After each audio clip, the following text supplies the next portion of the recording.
from the stories we are having, especially from the front pages of today, and it also, reflects happenings within the polity, especially as we inch closer again and again to the 2023 elections.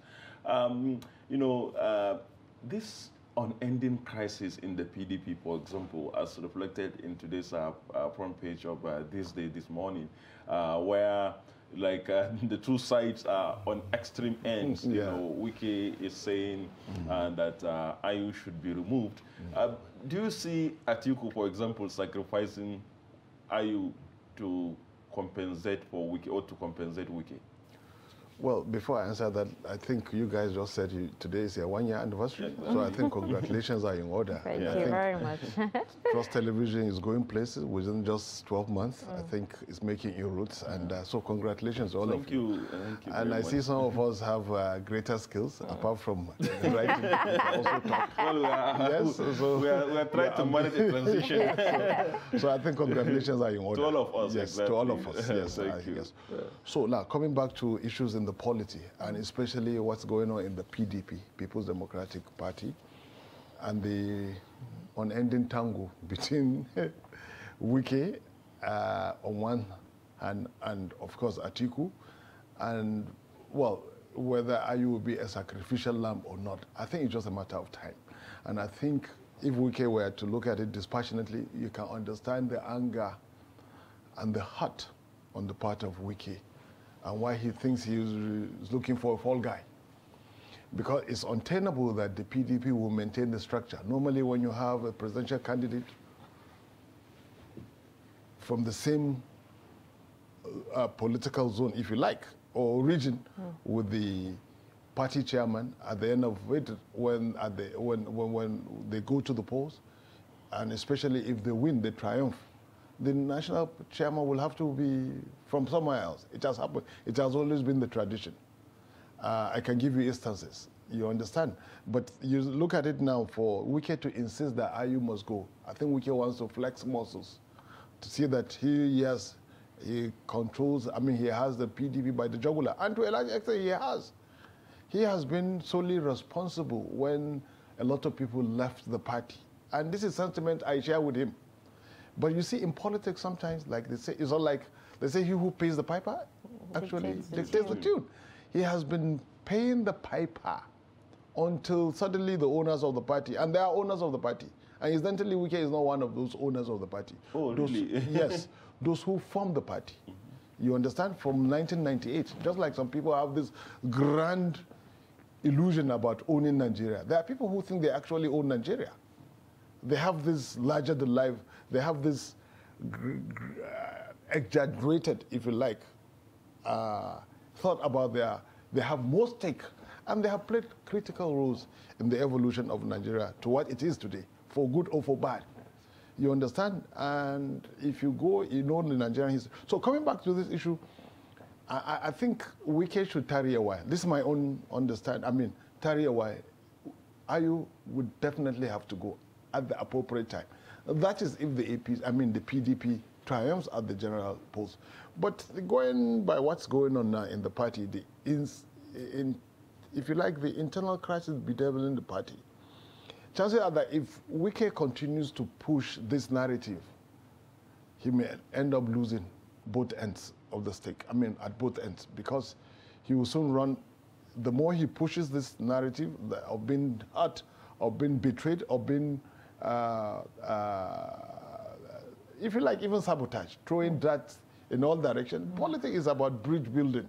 He is burning all his bridges. He's burning, destroying bridges he has built, consciously so. First, he was looking at governors from the southern part of the country who betrayed him at the PDP primaries. He tongue-lashed them, then looked at names, specific names. And Nigerian politics, unfortunately not driven by any ideology, is a politics of convenience. What suits me? And at the end of the day, Wike may be home alone if he doesn't watch it. Already there are people, you can see a gradual depletion of his support base. And you can see the brickbats between him and some elements in the PDP. For example now, well, we know the open feud between him and Babangida Aliyu. These are specific elements who are opposed the likes of Sule Lamido. And Sule Lamido has been as much of a party man as Wiki. Sule Lamido has never, even for a moment, left the PDP. He has always been faithful, a founding member. He has been in the political trenches far longer than Wiki. So I see Wiki being a little bit hasty, Usaida. If he takes his time, probably at the appropriate time, he may end up having his wish. But for now to insist that Ayu should go, yes, Ayu would go definitely, because what, like some people are making the reference, what is the PDP selling to other Nigerians? If you look at all the visible elements in the party, are from one section of the country. Just like APC is having problem selling the same faith ticket, PDP is having this perception problem that the presidential candidate is from the north, the party chairman is from the north, BOT chairman is from the north, and then some people are stretching the northernization of the PDP even to something that has not happened, like naming names as the director generals of of the campaign, which is not true. You understand? So this is it. All right. Yeah. Well, now some are actually saying that Atiku and Wike camps, are to meet in Abuja over, the PDP crisis, and this has actually happened. This type of meeting has actually happened, more than once or even more than twice. Why is it that they're still unable to actually, come to an agreement? And also, if you remember, last week he invited the APC chieftains to actually commission a project, projects in Rivers State. What does this actually say? It's politics. It's politics. It's playing politics. You understand? Duque may not have the same savvy as some elements in the PDP. He may not be that. Wike is, my understanding is that he's a very down-to-earth person. Very, if you like, even pedestrian. But you see, yeah, and that's why with him, what you see is what you get. This is my reading of the man. But you see, politics, there is a lot of guile there. There is a lot of double speak. Unless you learn to read the body language, and in all fronts, Wike is coming short in the body language, non-verbal communication kind of thing. Now, bringing in APC elements to commission projects, bringing in PDP elements to commission projects. For example, recently there was this exchange between him and Bajami Amila, Speaker of the House of Reps, at the commissioner of the legislative quarters, which you must say that Wike, like somebody described him as a projectsman. Yeah, he's done a lot for Rivers State, infrastructure-wise, and he's even done more politically for himself. You understand, building these bridges across the nation, but which systematically he's destroying again by his own inability to come to terms that in this game there will be winners, there will be vanquished, and you should be gracious in victory as just as like you should be humble in defeat, not throwing tantrums. Because plus minus, how old is UK? He's still under 60. Atiku has lost elections severally. I'm not justifying the fact that they are not reaching out, they have not come to a truce. I'm not justifying that. What I'm saying is that he is coming across as a sore loser, a bad loser. You understand? But you see, coming back to this, another coming together, it's good to talk. Like they say, it's better to jaw than to war. Perhaps communication, in the first place, is communication gap that actually caused this whole thing. And the fact that people underestimated, some of the elements underestimated Wike's heart, Wike's inability to come. He's never lost election. He's a fighter. He's never, but come to think of it, how many elections has he faced beyond Rivers State? 0, apart from the primaries. National politics is way different from local politics. Like they say, all politics is local. I agree. But you see, when you come to the center stage, so there are rumors that Atiku did not get the support of his home governor. These are rumors, but have gained traction. But not for a moment has Atiku looked in the direction of his home governor to say, you betrayed me.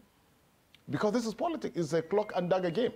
Now, coming back again, and coming back to whether the meet will bring any truce, I think Wike may not know it, but it's at his status end. He's at the end very soon if he goes on like this, because this is politics. And I don't see any worst case scenario is that he rocked the boat and the PDP loses. The PDP looks very good if only it can mend and accommodate the weaker factor. And what are his demands? At the end of the day, they can resolve this issue, accommodate its interests. I'm aware, which is not public, well, at least the grapevine says that there are certain conditions apart from Ayu must go. But Ayu should go after the election. This is the argument of the PDP, that he cannot dictate where Ayu, and for the sake of national cohesion of the party, yes, Ayu should leave. But then they have their own reason why Ayu will remain till the election. So you see, either way, in conflict resolution, we are resolving a conflict, you should meet midway. Okay? This is how it's going to roll. But you cannot, at the same time, yes, the weaker factor is very strong. It's very, very strong. You can't dismiss it like that. But at the same time, like I said, there are people already who are saying, look, we should go beyond him, that we can win, which is dangerous. It's for the PDP to think that they can win without weaker support in Rivers. There are three major votes bank in Nigeria: Lagos, Kano. These are the two major votes bank. So are you saying that, you know... And then Rivers, a distant third. Okay, so are you saying that, you know, the crisis would actually hurt the chances of the PDP winning the elections? Absolutely. Absolutely, it would. Look, put it on paper now. Look at where is the support base of the PDP nation? Where is the support base of Atiku Abubakar? The Northeast? The Northeast, 6 states, is neck to neck. APC has 3 states, PDP has 3 states. Northwest, apart from Sokoto, where else? You understand? And then you come to the North Central. Where? Benue? Where else? I'm saying Benue is about the only place that has a PDP governor. But you see, Atiku has defended his voice. He said he has supported in all the parties, which is true, because he has navigated the political space for over 3 decades, since 1991 or 2, when he made his first foray into partisan politics, at least in elective post. He has maintained that close ties. And in fact, Ayu and Atiku are from the same political leanings way back in the ill-fated Third Republic. Yeah. So, but if you look at it on paper, you understand? On paper, you look at it. The Rivers has consistently been PDP. Even notwithstanding that one of the leading lights of the APC, who prosecuted Buhari's two successful election as the Director General, is from Rivers State. That is Rotimi Amechi. But even Rotimi Amechi, as tough as he is, notwithstanding he was a political ally to Wike, has not been able to deliver Rivers to APC. So yes, if you dismiss the Wike threat or challenge, you'll be doing it at your own peril. That is the PDP now. They will pay dearly for it. But then look at it, where else will Wike pitch his tent?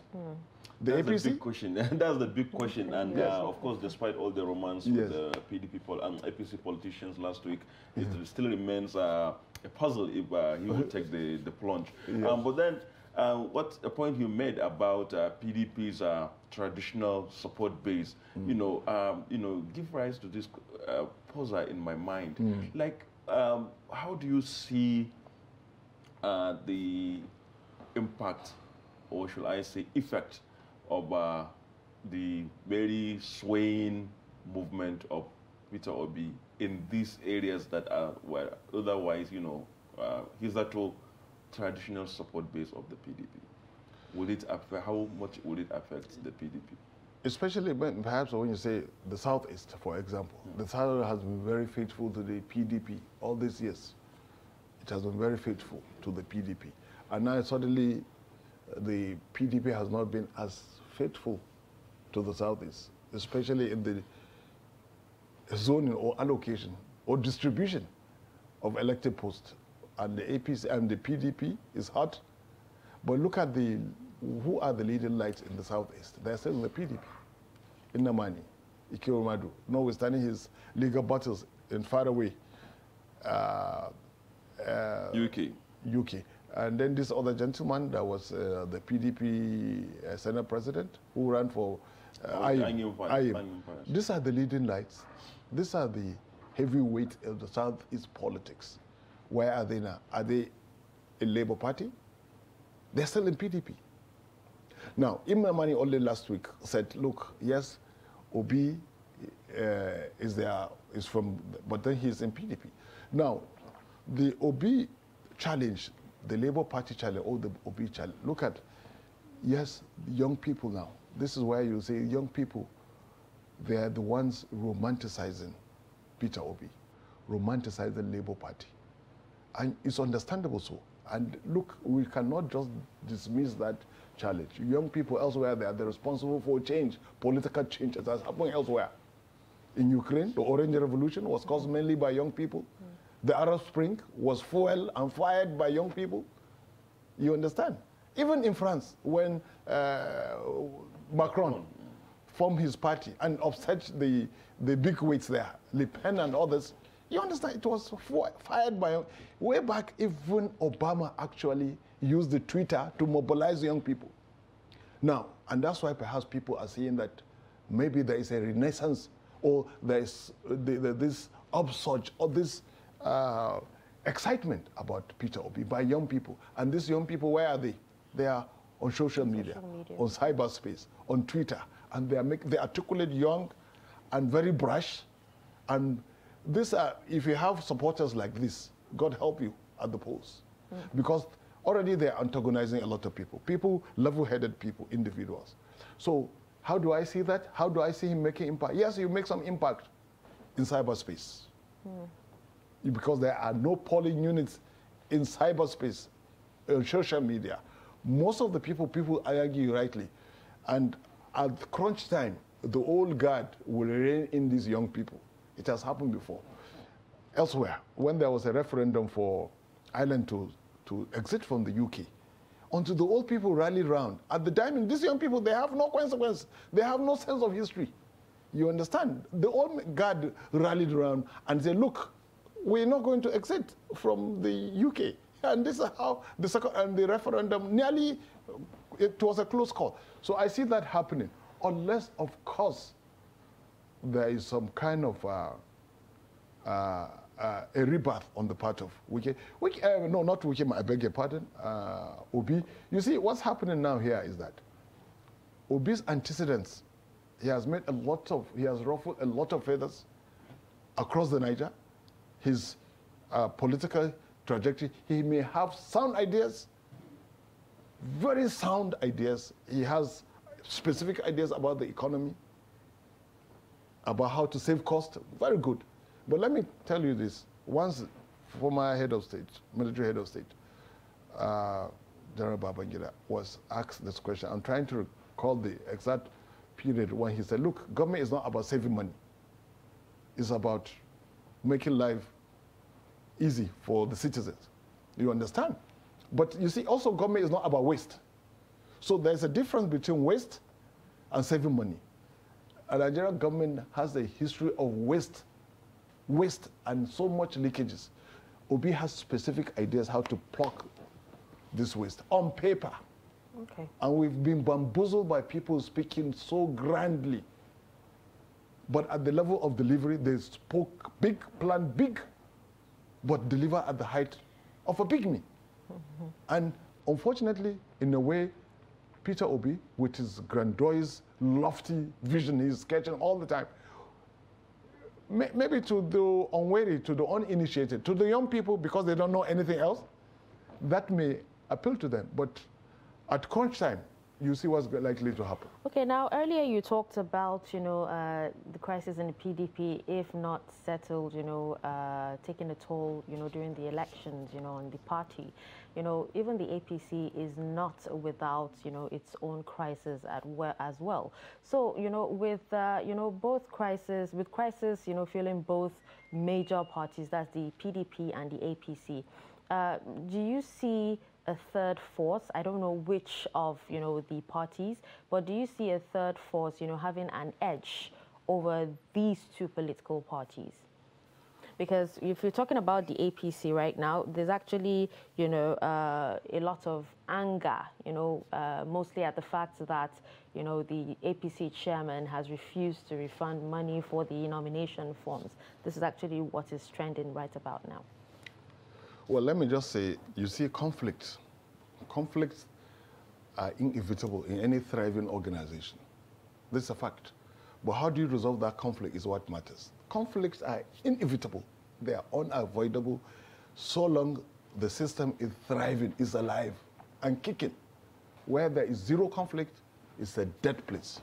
But the ability to resolve this conflict is what matters. I recall in the days of Obasanjo as president, every now and again, he would remove a Senate president.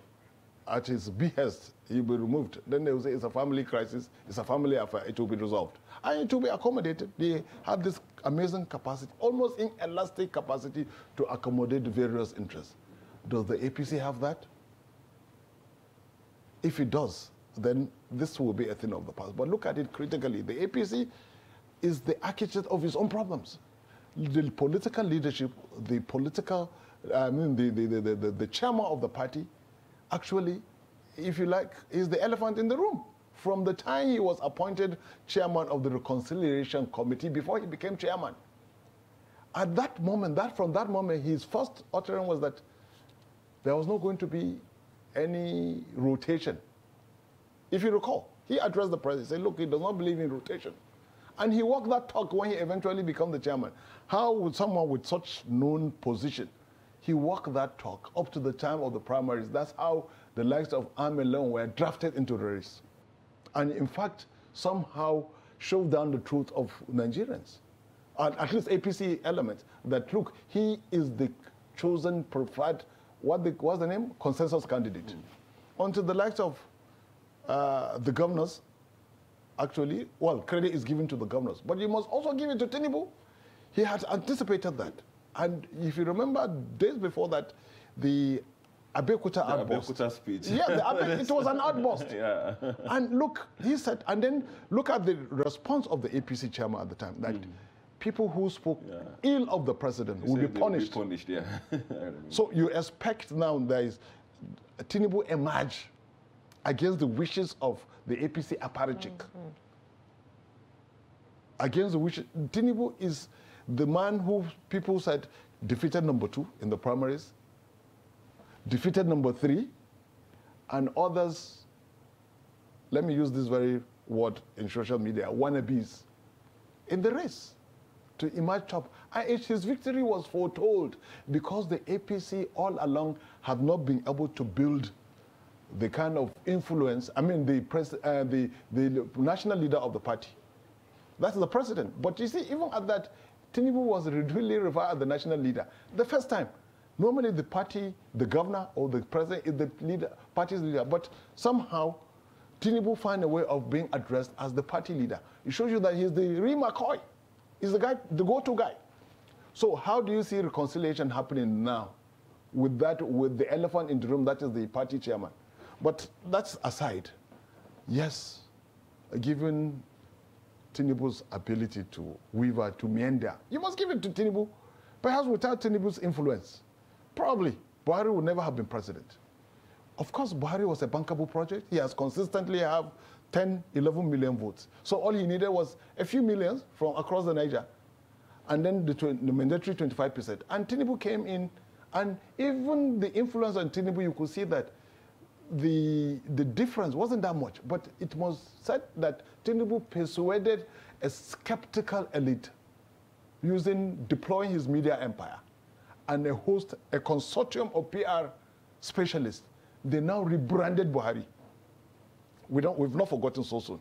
So Tinubu, right now, or forget all pretensions, he cannot be in the good books of the APC chairman. In fact, I had expected the crowd for the APC chairman to go by now, with Tinubu now being the president. But you see, Tinubu being the astute politician that he is. All right, so, well, we have to actually stop you there. We'll continue with this discussion when we come back after this commercial break. Thank you. Jama'a ga wata muhimmiyar sanarwa, hukumar raya birnin tarayya Abuja da haɗin gwiwar dukkanin harɗawa shugabannin rigage na Fulani da ƙungiyar Miyatta Allah reshen birnin tarayya Abuja dukkaninsu suna bayyana damuwarsu akan yadda waɗansu mutane suke sakin shanu suna kiwo sakaka a birnin tarayya Abuja. Don haka hukumar raya birnin tarayya Abuja da ta kare muhalli ta birnin suna sanar da dukkanin al'umma tare da gargaɗi akan cewa an hana kiwo na shanu da sauran dabbobi da tsuntsaye a cikin birnin domin suna haddasa bata muhalli da kuma cunkoson ababen hawa a cikin wannan birni. Saboda haka duk wanda aka samu ya karya wannan doka zai fuskanci hukunci, kasancewar akwai gurin da hukumar raya birnin tarayya Abuja ta ware domin kiwo a cikin su. Don haka tabbatar ka bi doka ka kuma haɗa hannu da hukumar raya birnin tarayya Abuja domin tabbatar da tsaftar wannan birni. Wannan sako ne daga hukumar tsaftace muhalli ta birnin tarayya Abuja.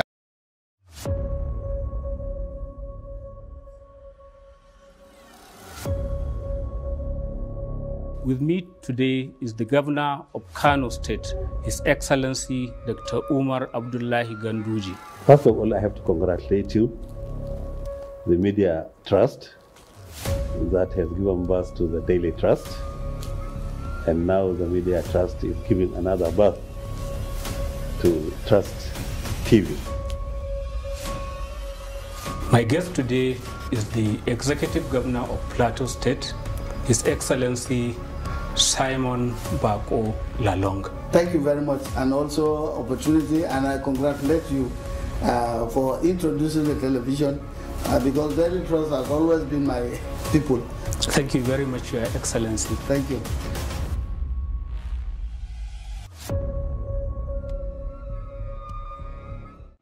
Welcome back. It's been Daybreak on Trust TV, and we've been talking to Ali reviewing the the political scene in the last week, and it's been we continue the conversation right about now. And Ali, if you look at these other parties, we've mentioned that you were talking about it when we went on break. The two major parties are not without crisis. Yes. But do you see anybody taking advantage to snatch the baton from any of these two gladiators? Well, what I can tell you is that if some of the projections come to pass, I don't see a clear-cut winner between Atiku and Tinubu in the first ballot that will compel horse trading, realignment. Because in the southeast now, you have an emerging force. But I just said that emerging force may not translate into electoral asset. In the northwest, and especially where there is another vote bank, Kano, Jigawa, Katsina, there is also the NNPP challenge, especially in Kano. You can't dismiss that, you can't discountenance that. But in the final analysis, when the push at crunch time, it will be these two horse race, I mean. So, but you see, maybe there may not be a clear-cut winner in the first ballot, like it's happening in, what country is going through? Kenya? Kenya, you understand? So, I see realignment of forces, it will compel realignment of forces. This is perhaps what Usaid is saying, a third force. I don't see that third force actually coming that together, but I may see a realignment of forces. And already there are hints now, for example, the NNPP presidential candidate, Rabi Musa Konkoso, one time hinted that if he doesn't get it, he's prepared to work for Tinubu. He may be flying a kite, you understand? But if we get to the polls and the projections don't happen the way they should, but make no mistake about this, the two dominant leading presidential contenders are Atiku and Tinubu. That is the APC and the PDP. But the PDP is now, right now, like we said, the wicked challenge. If finally they resolve that naughty issue, and if some other people walk their talk, especially the likes of Dogara, the likes of Babachir, because they are still angry, they say they want to teach, they want to punish the APC, they want to teach them. I don't know, in electoral terms, because like I always say, politicians look at numbers. What are you, in Abuja, there are no gender, no male, no female, no kids. We're only looking at voters. This is what they say in Washington. In Washington, there are no people, there are only voters. You understand? So I see that maybe it will compel some realignment of forces, some new alliances, some new coalition, if there is no clear winner in the first ballot. That is, if there is. But if the crisis be developing, especially the PDP continues unresolved,